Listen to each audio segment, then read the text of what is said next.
The Petting Zoo by Peter D. Niverville.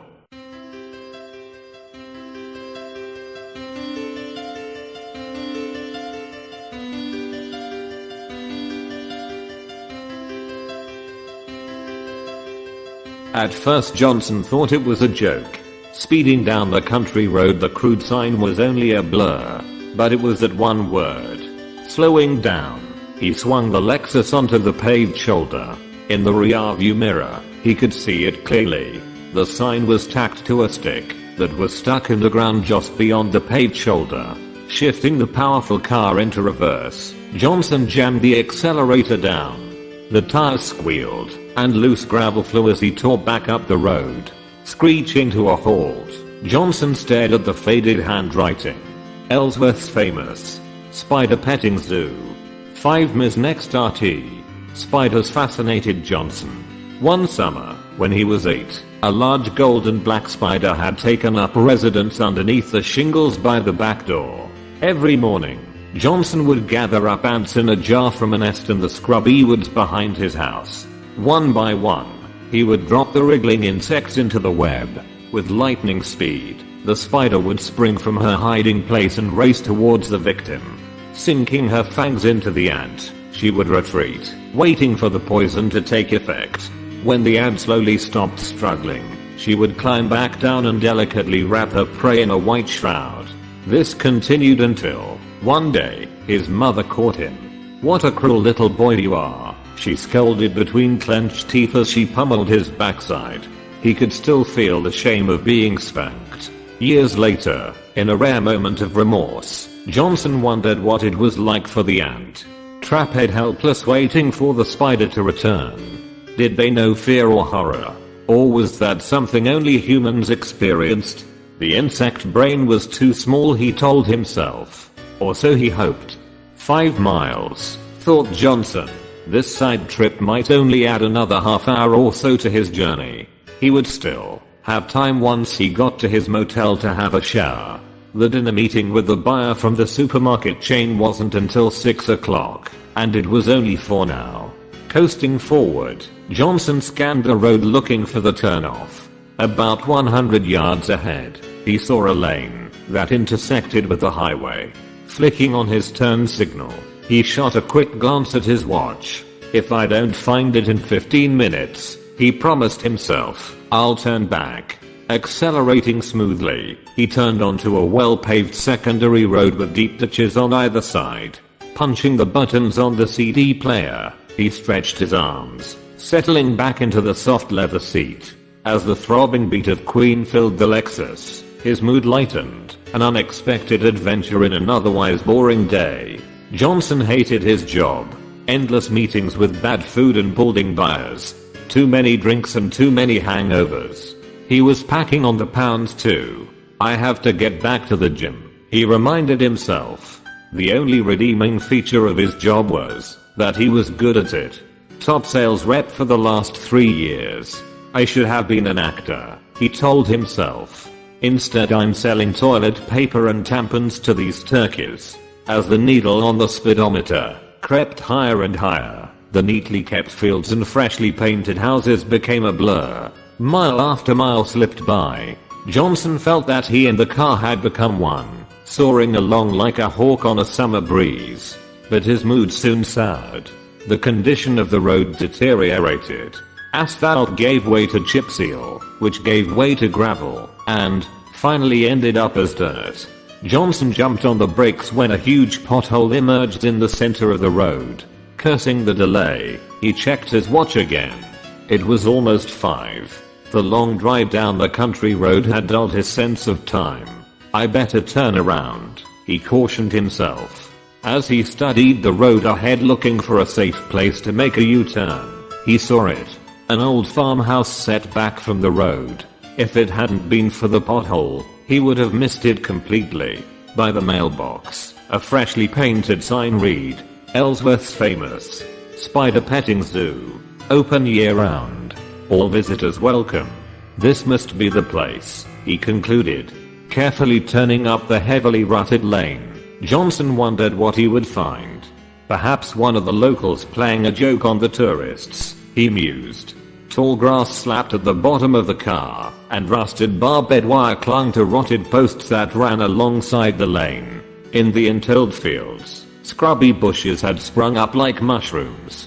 Johnson tried to imagine what the farm looked like in better days, but it was impossible. When he reached the top of the hill, the farmhouse looked even more decrepit.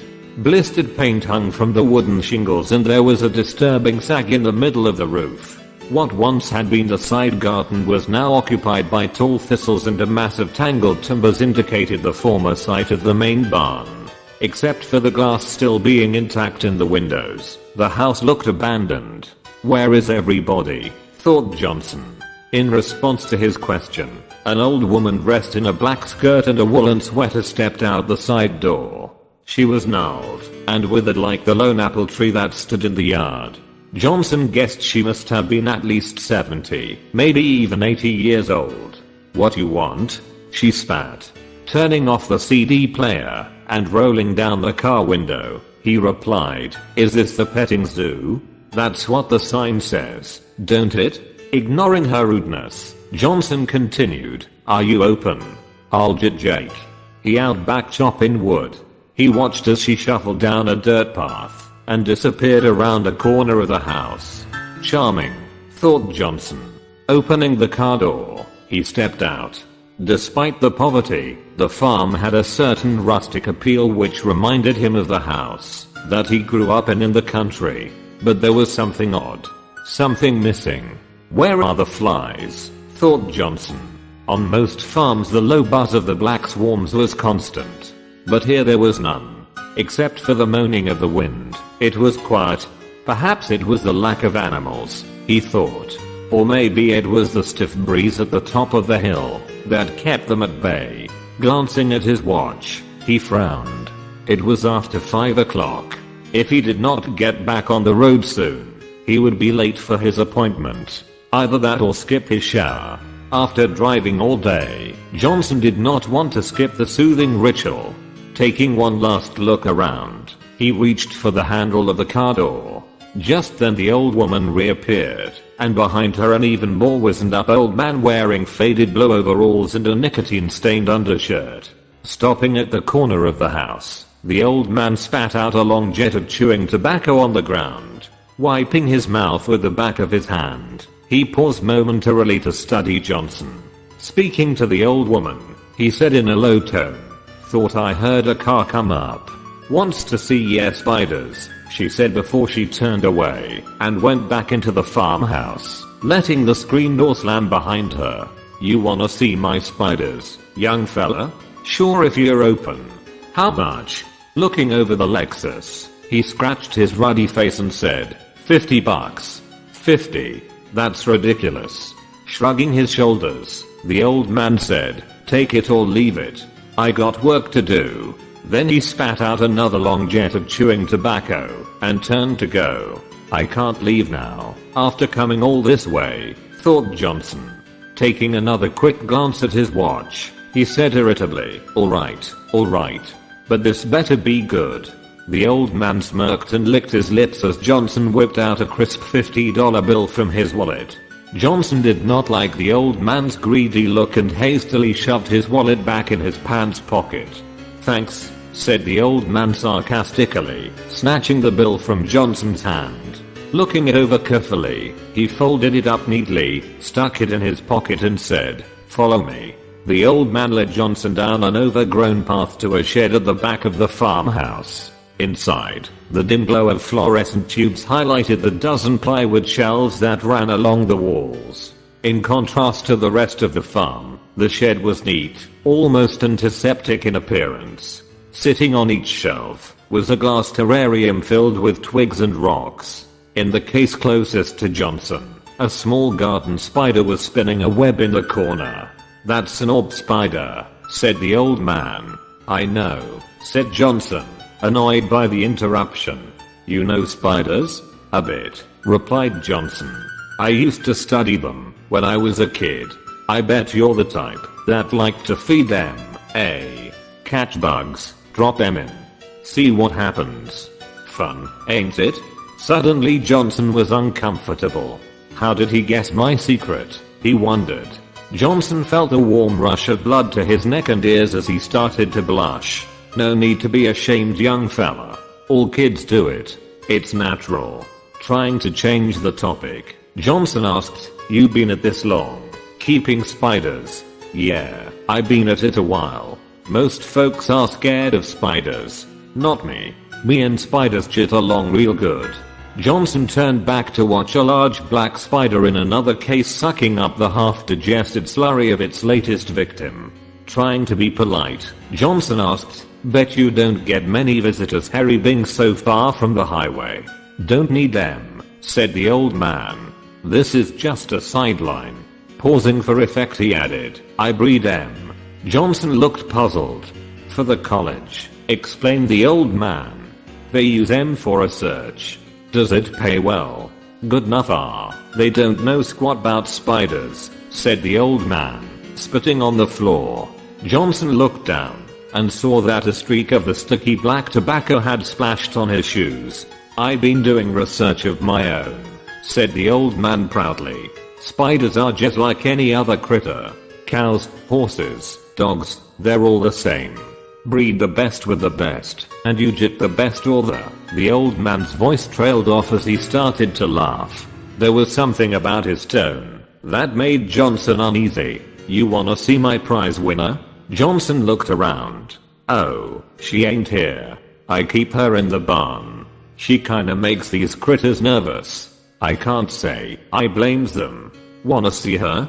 The way the old man said it, the question sounded more like a challenge. Johnson hesitated. He wanted to say no, but he could not let the old man see he was afraid. "Sure," answered Johnson. What could it be? He asked himself. A tarantula? With the old man in front, they went down a lesser used path to a small barn behind a stand of trees that made it invisible from the farmhouse. A shiny new lock on a rusted hasp yielded to the old man's key. "I don't like kids messing with my stuff." The ancient wooden door swung open. Inside it was pitch black. Johnson hesitated. What was it that made him apprehensive? His mouth felt dry, and he tried to swallow. "Go on in," taunted the old man as he shoved Johnson through the door. Stumbling on the raised sill, Johnson felt a one knee ripping his pants. "Damn it," he cursed. "There's a light switch ahead of you," the old man reassured him. "Just pull the string." The stench of moldy hay made Johnson gag. "Where is it, Spider?"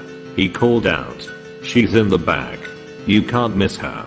"Where's the light?" "Right in front of you." "Can't you see it?" mocked the old man. Johnson stretched out his hand. At first, he could not feel anything. Then slowly groping the air in, he caught hold of it. Johnson's heart leapt in relief. But there was something strange. The line didn't feel like string. It was sticky like a. Pulling the line, Johnson knew he had made a mistake. Something rustled in the rafters above him, and bits of straw floated down. Johnson bolted for the opening. "Enjoy yourself," cackled the old man as he slammed the door and locked it. "Let me out. Let me out," shouted Johnson, pounding on the door. "Let me out, you old buzzard." But it was no use. The dried out wooden door was like iron. Pausing to catch his breath, his fists throbbing, Johnson looked around. Slowly his eyes grew accustomed to the dark. What appeared to be a black chasm was, in fact, the side entrance to the barn. There must be another way out, he thought. But where? In the gloom, he could see that beyond the entryway there was a large open space. And beyond that a boarded up window through which thin shafts of sunlight streamed. Great. All I have to do is cross the barn, pull off one or two of those boards and climb out, thought Johnson. Then I'll show that old man. $50. He'll wish I had never stopped. Then he heard another rustle overhead and more straw floated down. Who is it? Who's there? He called out. I'll bet it's that old man, thought Johnson. He thinks he's going to scare me. Sure. You just keep that up, old man, Johnson called out again. Let's see how much laughing you do when I bash your face in. But first, I've got to get to that window. Be careful, he cautioned himself. This barn must be full of junk. Don't want to fall down and get hurt. Despite the heat in the barn, he shivered. Licking the sweat off his upper lip, Johnson slowly picked his way across the wide wooden planked barn floor, being careful not to trip. Shadows of old machinery and tools loomed around him. A leather harness that hung from the wall looked like a hangman's noose. There was a peculiar smell too. It reminded him of a package of chicken that he once left in the trunk of his car on a hot summer day. It was a sickly, sweet scent of rotting meat. Oh, gross, muttered Johnson. There's a dead animal in here. In less than a minute he had crossed the barn and was standing in front of the boarded up window. Blocking his exit were 3 boards nailed haphazardly into the frame. Either the old man was too weak or too lazy to drive them all the way in, concluded Johnson. I can probably pull them off with my bare hands. He smiled triumphantly. The first board was half rotted and fell apart in his hands. Light streamed in as it came away from the frame. Then he shifted his attention to the second one, the board in the middle. If he could get this one off, he could easily climb out. But this board wouldn't be so easy. It was like the old door of the barn, dried out and as tough as steel. Gripping the board with both hands, he began pulling. The nails squealed in protest and the board started to move. Only a little bit further, grunted Johnson. The thought of throttling the old man excited him. Just a bit further, another half inch. He could almost feel his fingers closing around the old man's scrawny neck, the eyes bulging, the tongue sticking out. Another half inch. Then it stopped. Desperately, Johnson yanked at the board, but it was no use. It would not yield. I need more leverage, he said to himself.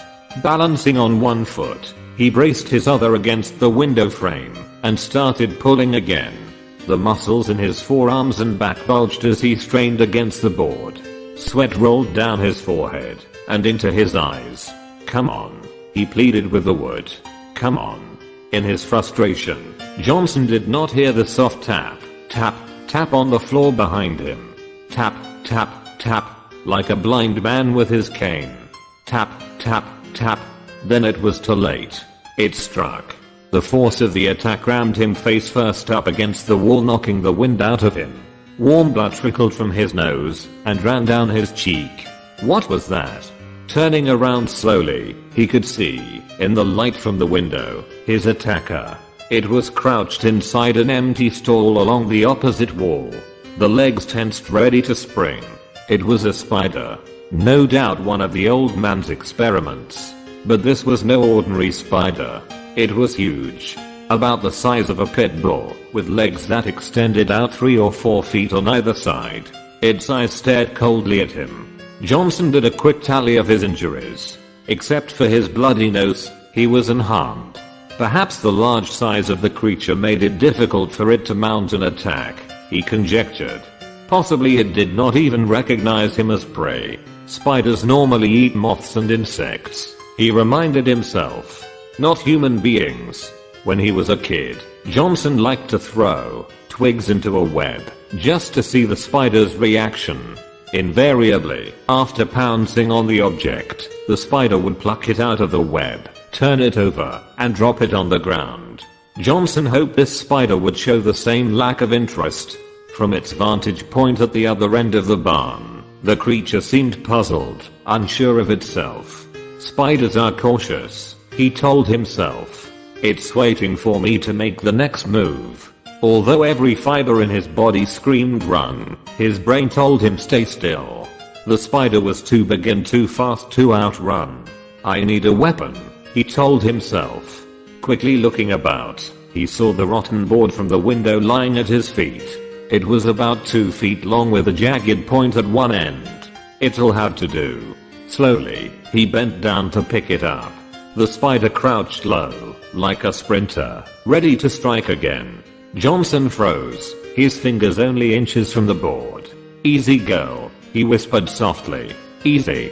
The spider relaxed, but not completely. Deliberately, it began to move forward. Tap, tap, tap. Johnson was amazed by the creature's grace. like a ballerina tiptoeing in from the darkened wings of a theater. It was a marvel of beauty and design. The body, covered by fine grey hair, had the look of velvet, while the 8 legs that extended from the thorax provided speed and balance. As it approached Johnson, the spider carefully extended one foreleg towards him. Johnson quickly knocked it away with his hand. The creature stopped and cocked its plate-sized head to one side. The 8 eyes looked like black fists. Then the leg came forward again. At the tip, Johnson could see the spike-like claw for catching prey. It touched his left shoulder. Through his jacket he could feel the sharp point digging into his skin. Johnson winced and stepped backwards into the wall. But there was no place to go. Slowly, the other foreleg came forward. Johnson recoiled, trying to ward off the attack with his free arm. But the creature was too strong. It brushed his arm aside, as if it was a piece of lint, and planted a second claw into his other shoulder. Johnson cried out, "Help! Help!" Then the spider reared up on its hind legs, forcing Johnson to his knees. For a brief moment, he and the creature looked into each other's eyes. It was almost like love. Then he saw the 6-inch fangs that extended from the head. Drops of venom gleamed in the half-light. He watched in fascination as the cruel daggers arched high over him. Then he screamed as they plunged deeply into his chest. Instantly, white-hot pain ripped through his body. Then it was gone. The spider had retreated back to the stall. Johnson knew that he only had a minute or two before the poison paralyzed him. "This is it," he said to himself. "My only chance." Ignoring his wounds, Johnson turned back to the window. Grabbing at the board, he yanked and pulled, to no avail. Already the venom was having its effect. His hands were numb and his arms felt like lead. Gasping for air, he threw himself at the boards again and again. But it was no use. He was beaten. Great sobs shook his body as he slumped to the floor. "This can't be happening to me," he protested. "It's ridiculous." Looking back at the spider, he could see that it still had not moved. What is she waiting for? He wondered. Why doesn't she finish me off? He soon had his answer. Shimmering like a great overcoat, there was something on the spider's back. It moved and undulated like a small wave flowing back and forth. Then a piece of the wave pulled away and dropped to the floor. It was another spider, only a lot smaller, about the size of a rat. Johnson recalled that some spiders carry their young on their backs. Horrified, he realized that he had stumbled into their nursery, and it was feeding time. Another one dropped to the floor and then another. Soon there was a long line of spiders slowly crawling towards him. Through fading eyesight, he saw the first one reach his foot. Tentatively, its foreleg probed the air, until it found his leg and patted it. It was light, and delicate like the touch of a child. Johnson opened his mouth to scream, but no sound came. The last thing Johnson saw, before he lost consciousness, was a spider tearing a piece of flesh from the back of his hand. Back at the farmhouse, the old man picked up the whiskey bottle from the kitchen table, poured himself another drink, and plopped down on the ancient La-Z-Boy recliner. "How long it take, Jake?" asked the old woman. "Not long," he grunted. "They ain't dead since Sunday. Jit a better sign. Attract MO folks. Nap the sign's okay. Anyway, we don't need a crowd," said the old man, taking a long hard swallow. "What ya doin' do with his car?" she asked, standing at the window admiring the now ownerless Lexus. "I hear young Dowgall needs one for running moonshine. Willing to pay a good price, too," said the old man. "Won't he ask questions?" wondered the old woman, pouring a drink and easing herself down onto a dusty couch. "Nah, he don't care," snickered the old man. "I'll talk to him tomorrow. Meanwhile, pass the remote. Let's see what's on Dr. Phil."